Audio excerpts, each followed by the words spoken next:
वाहिगुरु वाहिगुरु वाहिगुरु जी। श्लोक औस्तुत करे अनेक जन अंत न पारावार। नानक रचना प्रभ रची बहु विध अनेक प्रकार। ਅਨੇਕਾਂ ਲੋਕ ਪਰਮਾਤਮਾ ਦੀ ਉਸਤਤ ਕਰਦੇ ਹਨ, ਪਰ ਉਸ ਦੇ ਆਰ ਪਾਰ ਦਾ ਅੰਤ ਨਹੀਂ ਪੈਂਦਾ। ਗੁਰੂ ਨਾਨਕ ਸਾਹਿਬ ਫਰਮਾਉਂਦੇ ਹਨ, ਉਸ ਪ੍ਰਭੂ ਨੇ ਕਈ ਕਿਸਮਾਂ ਦੀ ਕਈ ਤਰੀਕਿਆਂ ਨਾਲ ਇਹ ਦੁਨੀਆ ਬਣਾਈ ਹੋਈ ਹੈ। ਅਸ਼ਟਪਦੀ ਕਈ ਕੋਟ ਹੋਏ ਪੁਜਾਰੀ, ਕਈ ਕੋਟ ਆਚਾਰ ਵਿਹਾਰੀ, ਕਈ ਕੋਟ ਭੈ ਤੀਰਥਵਾਸੀ, ਕਈ ਕੋਟ ਬਨ ਪਰਮਾਦਾਸੀ, ਕਈ ਕੋਟ ਵੇਦ ਕੇ ਸਰੋਤੇ, कई कोट तपीसर होते, कई कोट आत्म त्यांतर है, कई कोट कब कब विचारा है, कई कोट नव तन नाम ते आवे, नानक करते का अंत न पावे। ਇਸ ਦੁਨੀਆ ਵਿੱਚ ਕਈ ਕਰੋੜਾਂ ਪਰਮਾਤਮਾ ਦੀ ਪੂਜਾ ਕਰਨ ਵਾਲੇ ਹੋਏ ਹਨ, ਕਈ ਕਰੋੜ ਧਾਰਮਿਕ ਰਸਮ ਰਿਵਾਜ ਕਰਨ ਵਾਲੇ ਹੋਏ ਹਨ, ਕਈ ਕਰੋੜ ਤੀਰਥ ਕਰ ਰਹੇ ਹਨ।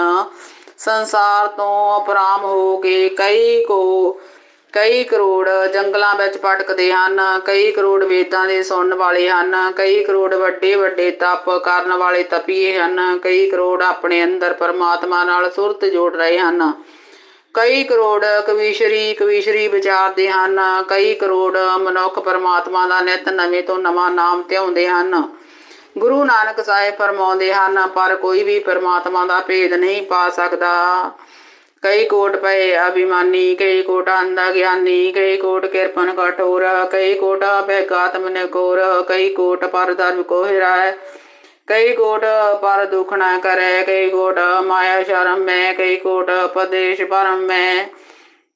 जित तित लावो तित लगना, नानक करते की जाने करता रचना। कई ਕਰੋੜ ਹੰਕਾਰੀ ਹੋਏ ਹਨ, ਮਹਾਮੂਰਖ ਅਗਿਆਨੀ ਵੀ ਕਈ ਕਰੋੜ ਹਨ, ਕਈ ਕਰੋੜ ਕੰਜੂਸ ਤੇ ਪੱਥਰ ਦਿਲ ਹਨ, ਕਈ ਕਰੋੜ ਅੰਦਰੋਂ ਮਹਾਕੋਰੇ ਹਨ, ਜੋ ਦੁੱਖ ਦੇਖ ਕੇ ਵੀ ਤਰਸ ਨਹੀਂ ਕਰਦੇ, ਕਈ ਕਰੋੜ ਪਰਾਇਆ ਧਨ ਚੋਰੀ ਕਰਦੇ ਰਹਿੰਦੇ ਹਨ, ਕਈ ਕਰੋੜ ਹਨ ਜੋ ਦੂਜਿਆਂ ਨੂੰ ਦੁਖੀ ਕਰਦੇ ਰਹਿੰਦੇ ਹਨ, ਕਈ ਕਰੋੜ ਦੌਲਤ ਕਮਾਉਣ ਵਿੱਚ ਲੱਗੇ ਹੋਏ ਹਨ, ਕਈ ਕਰੋੜ ਪਰਦੇਸ਼ਾਂ ਵਿੱਚ ਫਿਰਦੇ ਰਹਿੰਦੇ ਹਨ। ਜਿੱਧਰ ਜਿੱਧਰ ਪ੍ਰਭੂ ਨੇ ਲਾਇਆ ਹੋਇਆ ਹੈ ਉਹ ਉੱਧਰ ਹੀ ਲੱਗੇ ਹੋਏ ਹਨ। ਗੁਰੂ ਨਾਨਕ ਸਾਹਿਬ ਫਰਮਾਉਂਦੇ ਹਨ, ਉਹ ਕਰਤਾਰ ਆਪ ਹੀ ਆਪਣੀ ਰਚਨਾ ਦਾ ਭੇਦ ਜਾਣਦਾ ਹੈ। ਕਈ ਕੋਟ ਸਿੱਧ ਜਤੀ ਜੋਗੀ, ਕਈ ਕੋਟ ਰਾਜੀ ਰਸ ਭੋਗੀ, ਕਈ ਕੋਟ ਪੰਖੀ ਸਰਪਾ ਪਾਏ, ਕਈ ਕੋਟ ਪਾਥਰ ਬਿਰਖ ਨ ਬਜਾਏ, ਕਈ ਕੋਟ ਪਾਵਨ ਪਾਣੀ ਬਸੰਤਰ, ਕਈ ਕੋਟ ਦੇਸ ਮੂਹ ਮੰਡਲ, ਕਈ ਕੋਟ ਸਸੀ ਹਰ ਸੁਰ ਨਖੱਤਰ, ਕਈ ਕੋਟ ਦੇਵ ਦਾਵਣ ਇੰਦਰ ਸਿਰ ਸਤਰ, ਸਗਲ ਸਮਗਰੀ ਆਪਣੇ ਸੂਤਾਰੇ, ਨਾਨਕ ਜਿਸ ਜਿਸ ਪਾਵੇ ਤਿਸ ਤਿਸ ਨਸਤਾਰੇ। ਕਈ ਕਰੋੜ ਸਾਧਨਾ ਕਰਨ ਵਾਲੇ ਹਨ, ਬ੍ਰਹਮਚਾਰੀ ਹਨ, ਜੋਗੀ ਬਣੇ ਹੋਏ ਹਨ, ਕਈ ਰਾਜੇ ਹਨ, ਪਦਾਰਥਾਂ ਦੇ ਰਸ ਭੋਗ ਰਹੇ ਹਨ, ਇਹਨਾਂ ਦੀ ਗਿਣਤੀ ਵੀ ਕਰੋੜਾਂ ਹੈ। ਕਈ ਕਰੋੜ ਪੰਛੀ ਅਤੇ ਸੱਪ ਪੈਦਾ ਕੀਤੇ ਹੋਏ ਹਨ, ਕਈ ਕਰੋੜਾਂ ਹੀ ਪੱਥਰ ਦਰਖਤ ਆਦਿ ਪੈਦਾ ਕੀਤੇ ਹੋਏ ਹਨ, ਕਰੋੜਾਂ ਹਵਾ ਪਾਣੀ ਤੇ ਅੱਗਾਂ ਹਨ, ਕਈ ਕਰੋੜ ਦੇਸ਼ ਅਤੇ ਧਰਤੀਆਂ ਹਨ, ਚੰਦਰਮਾ ਸੂਰਜ ਅਤੇ ਤਾਰੇ ਕਰੋੜਾਂ ਹੀ ਹਨ, ਦੇਵਤੇ ਰਾਖਸ਼ ਅਤੇ ਸਿਰ ਉੱਤੇ ਛਤਰ ਵਾਲੇ ਇੰਦਰ ਵੀ ਕਰੋੜਾਂ ਹੀ ਹਨ। ਸਾਰਿਆਂ ਪਦਾਰਥਾਂ ਨੂੰ ਨਿਰੰਕਾਰ ਨੇ ਆਪਣੇ ਹੁਕਮ ਰੂਪ ਧਾਗੇ ਵਿੱਚ ਪਰੋਇਆ ਹੋਇਆ ਹੈ।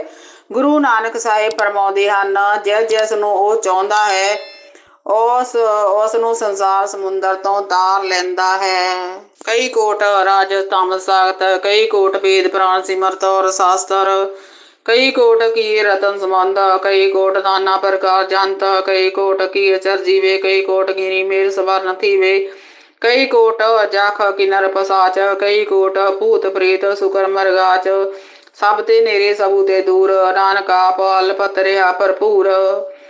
ਕਈ ਕਰੋੜ ਰਜੋ ਗੁਣੀ ਭੋਗ ਵਿਲਾਸ ਕਰਨ ਵਾਲੇ, ਤਮੋ ਗੁਣੀ ਪਾਪ ਕਰਨ ਵਾਲੇ, ਸਤੋ ਗੁਣੀ ਸੰਤੋਖੀ ਭਗਤ ਨੇਕ ਕੰਮ ਕਰਨ ਵਾਲੇ ਹਨ, ਕਈ ਕਰੋੜ ਵੇਦ ਪੁਰਾਣ ਸਿਮਰਤੀਆਂ ਅਤੇ ਸ਼ਾਸਤਰੀਆਂ ਦਾ ਪਾਠ ਕਰਨ ਵਾਲੇ ਹਨ। ਸਮੁੰਦਰ ਵਿੱਚ ਰਤਨ ਮੋਤੀ ਵੀ ਕਰੋੜਾਂ ਪੈਦਾ ਕੀਤੇ ਹੋਏ ਹਨ, ਵੱਖ ਵੱਖ ਕਿਸਮਾਂ ਦੇ ਜੀਵ ਵੀ ਕਰੋੜਾਂ ਹੀ ਹਨ, ਲੰਬੀ ਉਮਰ ਜਿਉਂਦੇ ਰਹਿਣ ਵਾਲੇ ਵੀ ਕਰੋੜਾਂ ਹੀ ਹਨ, ਕਰੋੜਾਂ ਹੀ ਸੋਨੇ ਅਤੇ ਸਮੇਰ ਪਰਬਤ ਹਨ, ਜਖ ਕਿੰਨਰ ਅਤੇ 50 ਭੂਤ ਪ੍ਰੇਤ ਸੂਰ ਅਤੇ ਸ਼ੇਰ ਵੀ ਕਰੋੜਾਂ ਹੀ ਹਨ। ਗੁਰੂ ਨਾਨਕ ਸਾਹਿਬ ਫਰਮਾਉਂਦੇ ਹਨ, ਪਰਮਾਤਮਾ ਇਹਨਾਂ ਸਭਨਾਂ ਦੇ ਨੇੜੇ ਵੀ ਹੈ ਤੇ ਦੂਰ ਵੀ ਹੈ, ਪਰ ਉਹ ਆਪ ਨਿਰਲੇਪ ਹੁੰਦਾ ਹੋਇਆ ਵੀ ਸਾਰਿਆਂ ਵਿੱਚ ਵਿਆਪਕ ਹੈ।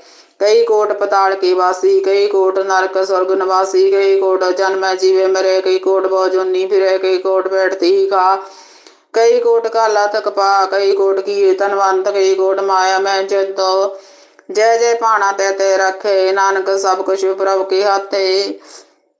ਕਈ ਕਰੋੜ ਪਤਾਲ ਵਿੱਚ ਰਹਿ ਰਹੇ ਹਨ, ਕਈ ਕਰੋੜ ਨਰਕਾਂ ਸਵਰਗਾਂ ਦੇ ਵਸਨੀਕ ਹਨ, ਕਈ ਕਰੋੜ ਜੀਵ ਜੰਮਦੇ ਹਨ, ਜਿਉਂਦੇ ਹਨ ਅਤੇ ਮਰਦੇ ਰਹਿੰਦੇ ਹਨ। ਅਨੇਕਾਂ ਜੂਨਾਂ ਵਿੱਚ ਫਿਰਨ ਵਾਲੇ ਵੀ ਕਈ ਕਰੋੜਾਂ ਜੀਵ ਬੈਠੇ ਹੀ ਖਾਂਦੇ ਹਨ ਅਤੇ ਮਿਹਨਤ ਨਹੀਂ ਕਰਦੇ, ਤੇ ਕਈ ਕਰੋੜ ਮਿਹਨਤਾਂ ਕਰਕੇ ਥੱਕ ਜਾਂਦੇ ਹਨ। ਕਰੋੜਾਂ ਜੀਵ ਨਿਰੰਕਾਰ ਦੇ ਧੰਨਵਾਦ ਬਣਾਏ ਹੋਏ ਹਨ ਅਤੇ ਕਈ ਕਰੋੜ ਰੁਪਏ ਪੈਸੇ ਦੀ ਚਿੰਤਾ ਵਿੱਚ ਪਏ ਰਹਿੰਦੇ ਹਨ। ਜਿੱਥੇ ਜਿੱਥੇ ਰਜਾ ਹੁੰਦੀ ਹੈ ਉੱਥੇ ਹੀ ਜੀਵਾਂ ਨੂੰ ਰੱਖਦਾ ਹੈ। ਗੁਰੂ ਨਾਨਕ ਸਾਹਿਬ ਫਰਮਾਉਂਦੇ ਹਨ, ਸਭ ਕੁਝ ਪ੍ਰਭੂ ਦੇ ਆਪਣੇ ਹੱਥ ਵਿੱਚ ਹੈ। ਕਈ ਕਰੋੜ ਪਏ ਵੈਰਾਗੀ, ਰਾਮ ਨਾਮ ਸੰਗ ਤਿਨ ਲਵ ਲਾਗੀ, ਕਈ ਕੋਟ ਪ੍ਰਭ ਕੋ ਖੋ ਜਾਂਤੇ, ਆਤਮ ਮੈਂ ਪਾਰ ਬ੍ਰਹਮ ਲੈ ਹੰਤੇ, कई करोड़ दर्शन प्रभ्यास, तिन को मिलियो प्रभु अविनाश, कई कोट मांगे सतसंग, पार ब्रह्म तिन लागे रंग, जिन को होए आप सो प्रसन्न, नानक ते जन सदा धन धन। ਕਈ ਕਰੋੜ ਸੰਸਾਰ ਤੋਂ ਵਿਰਾਗੀ ਹੋ ਗਏ ਹਨ, ਉਹਨਾਂ ਦੀ ਲਿਵ ਪਰਮਾਤਮਾ ਨਾਲ ਜੁੜੀ ਰਹਿੰਦੀ ਹੈ। ਕਰੋੜਾਂ ਹੀ ਜੀਵ ਪ੍ਰਭੂ ਨੂੰ ਭਾਲਦੇ ਹਨ ਤੇ ਆਪਣੇ ਅੰਦਰ ਪਾਰ ਬ੍ਰਹਮ ਨੂੰ ਲੱਭਦੇ ਹਨ। ਕਰੋੜਾਂ ਹੀ ਜੀਵ ਪ੍ਰਭੂ ਦੇ ਦੀਦਾਰ ਦੀ ਤਾਂਘ ਵਿੱਚ ਲੱਗੇ ਰਹਿੰਦੇ ਹਨ, ਉਹਨਾਂ ਨੂੰ ਅਬਿਨਾਸੀ ਪ੍ਰਭੂ ਮਿਲ ਪੈਂਦਾ ਹੈ। ਕਈ ਕਰੋੜ ਸਤ ਸੰਗਤ ਕਰਨਾ ਮੰਗਦੇ ਹਨ, ਉਹਨਾਂ ਨੂੰ ਪਾਰ ਬ੍ਰਹਮ ਦਾ ਰੰਗ ਲੱਗਿਆ ਹੋਇਆ ਹੈ। ਗੁਰੂ ਨਾਨਕ ਸਾਹਿਬ ਫਰਮਾਉਂਦੇ ਹਨ, ਜਿਨ੍ਹਾਂ ਉੱਤੇ ਨਿਰੰਕਾਰ ਆਪ ਪ੍ਰਸੰਨ ਹੁੰਦਾ ਹੈ, ਅਜਿਹੇ ਮਨੁੱਖ ਤਾਰੀਫ ਦੇ ਕਾਬਲ ਹਨ।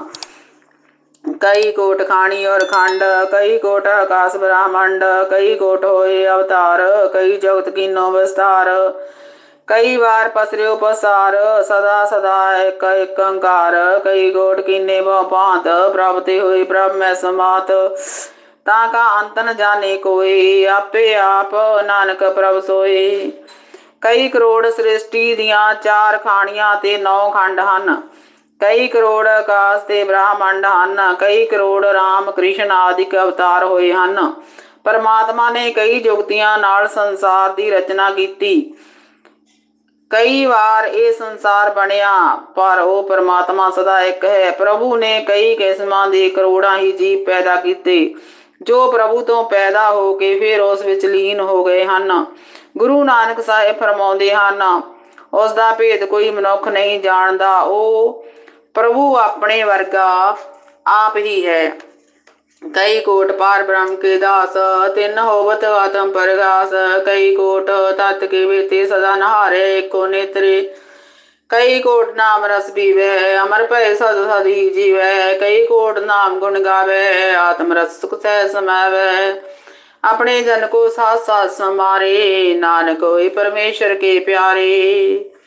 ਕਈ ਕਰੋੜ ਅਪਾਰ ਬ੍ਰਹਮ ਦੀ ਸੇਵਾ ਕਰਨ ਵਾਲੇ ਹਨ, ਉਹਨਾਂ ਨੂੰ ਆਤਮ ਗਿਆਨ ਹੋ ਜਾਂਦਾ ਹੈ। ਕਈ ਕਰੋੜ ਦਾਰਸ਼ਨਿਕ ਹਨ, ਜੋ ਸ੍ਰਿਸ਼ਟੀ ਨੂੰ ਪਰਮਾਤਮਾ ਦਾ ਰੂਪ ਹੀ ਵੇਖਦੇ ਹਨ। ਕਈ ਕਰੋੜ ਪ੍ਰਭੂ ਨਾਮ ਦੇ ਸਿਮਰਨ ਦਾ ਰਸ ਪੀਂਦੇ ਹਨ, ਉਹ ਜਨਮ ਮਰਨ ਤੋਂ ਰਹਿਤ ਹੋ ਕੇ ਸਦਾ ਹੀ ਜਿਉਂਦੇ ਰਹਿੰਦੇ ਹਨ। ਕਈ ਕਰੋੜ ਵਾਹਿਗੁਰੂ ਨਾਮ ਦੇ ਗੁਣ ਗਾਉਂਦੇ ਰਹਿੰਦੇ ਹਨ, ਉਹ ਆਤਮਿਕ ਆਨੰਦ ਵਿੱਚ ਸੁੱਖ ਅਤੇ ਅਡੋਲ ਅਵਸਥਾ ਵਿੱਚ ਟਿਕੇ ਰਹਿੰਦੇ ਹਨ। ਪਰਮਾਤਮਾ ਆਪਣੇ ਭਗਤਾਂ ਦੀ ਸਵਾਸ ਸਵਾਸ ਨਾਲ ਪਾਲਣਾ ਕਰਦਾ ਹੈ। ਗੁਰੂ ਨਾਨਕ ਸਾਹਿਬ ਫਰਮਾਉਂਦੇ ਹਨ, ਇਹੋ ਜਿਹੇ ਭਗਤ ਪਰਮੇਸ਼ਰ ਦੇ ਪਿਆਰੇ ਹੁੰਦੇ ਹਨ।